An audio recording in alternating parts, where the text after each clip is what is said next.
All right, this video is for Grace. Well, it's for all of you, but Grace asked for it. So, French almond macarons. So I have, in my bowl here, I have the almond meal. So you want to sift your almond meal, your powdered sugar, and add your egg whites to it, and your scrape your vanilla bean into it, and it should make a paste like this.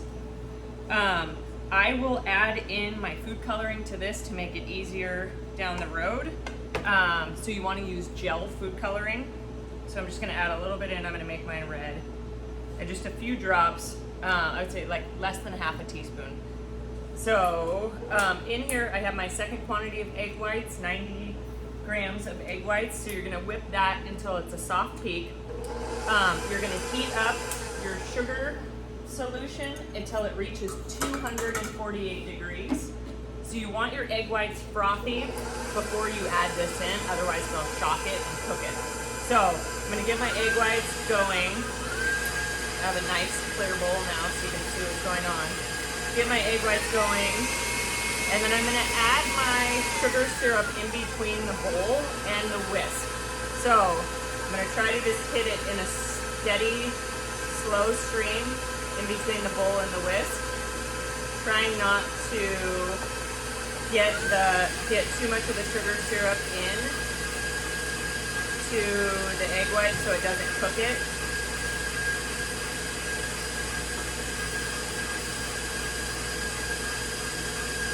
So slow, steady stream. It's okay if some of it gets on the side of the bowl, no big deal. But then you're gonna whip this until it feels cool to the touch before you move on to the next step. Now we get the sugar solution in some water. So what you can do while that's happening is obviously mix up your food coloring into here. And then you can make your lines on your parchment paper. So parchment paper, 1-inch lines. If you're working with convection, remember to go to the edges. So 1-inch lines, and then once you've made your lines, flip it over. If you draw, or if you pipe your macarons right onto the lines, you're gonna get tattoos on the bottom of them. And then you can get your pastry bag ready to go. This is an 806 tip, so just a round tip. See? The round tip, 806. Wilton 806, and then remember you're going to twist and push down so the batter doesn't come through, and then you'll fold this over. So this is going to take about 5 minutes in here, so I'm going to come back to you. Okay, so French almond macarons. So the meringue has been whipping for 5 minutes now. It's cool to the touch, so you want it to be cool to the touch at the bottom. No heat to it at all. And you want this to be at a stiff peak. So you check that by going like that. It's pretty stiff. So now I'm gonna take this and I'm gonna add it to my almond meal, powdered sugar, and egg. And then remember I added in vanilla bean, and I added in my food coloring here to save a step down the road. So you can tap that into there.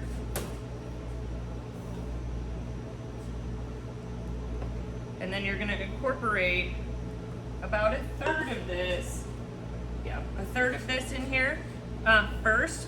And you can kind of be a little bit more rough with it. Normally with a meringue, you want to be really gentle to kind of keep those air pockets you created. But we're folding in a third, and then we're going to fold in the rest, and the rest of it we'll be gentle with.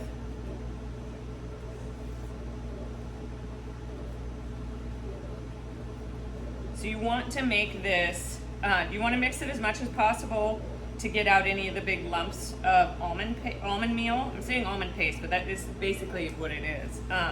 Any of the big chunks, because once we add in that second portion, or this 2/3 of this, you're going to want to be gentle with it. So right now I'm just kind of beating it up, making sure everything's playing nicely together and then I'm gonna be more gentle with it. So mix it all together like that. It'll lighten it up quite a bit. That first third to mix in is kind of a pain because it's pretty stiff.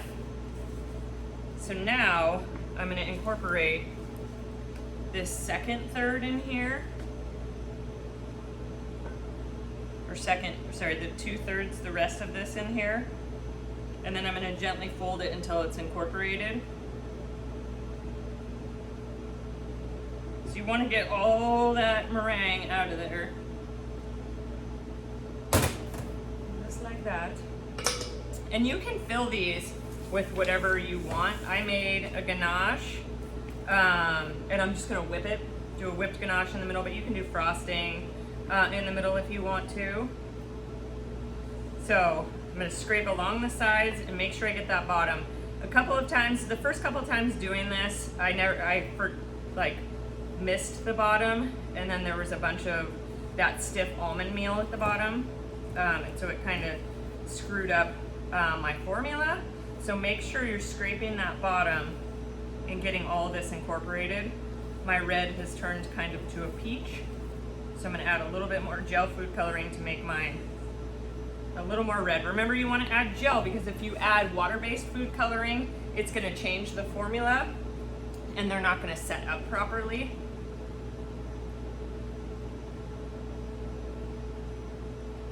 Just added a few more drops of that. I like the, what is this called? AmeriColor. I think they make really nice colors, vibrant colors. But don't add so much that you're tricking yourself and you're tasting red, because it can end up being too much, and it can change the consistency of them. Okay, so all that mixed in. Make sure again you're scraping the bottom. So I have my oven set at 350 degrees. I have a convection oven. If you're doing just conventional oven at home, you want to do 375. Remember, I'm going to hold this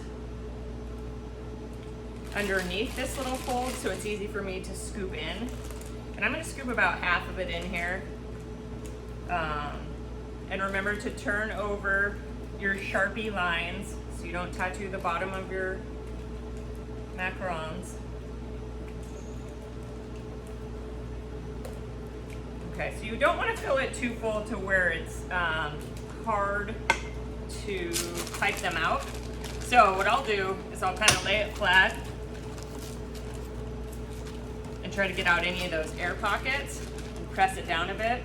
And then naturally that little twist will come undone, and then you're gonna pipe. So you're gonna pipe from the center until it hits the two lines, and then you're gonna pull up on it.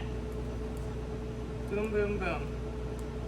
That's it. So you want them to be the same size, because remember, if they look the same, then they'll cook the same. And then, because they'll cook the same, but also they don't line up as sandwich cookies if they're not the same size. So hopefully these will, the little peaks on there will kind of mellow out. You can kind of tap them down a little bit and help them mellow out. So I'll show you guys what they look like in a minute and show you filling. Okay, second macaron filling. So how I usually do is I set them up so they're like sizes. So I have them sandwiched like this. And then I will fill them and put the tops back on. To fill them, I always hold them in my hand. My frosting is kind of lame, not gonna lie. But I fill them right on the edge and then go into the center. I don't put too much in there because when people eat them, I don't want it to be like all over them. So just like that. So you're just gonna do all of them right around the outside. Sometimes I'll put sprinkles to kind of hold that filling in as well and make them a little cuter. But there's that. And you can hide, that one's cracked, so I was showing you guys that so you could hide it underneath. Okay, all right.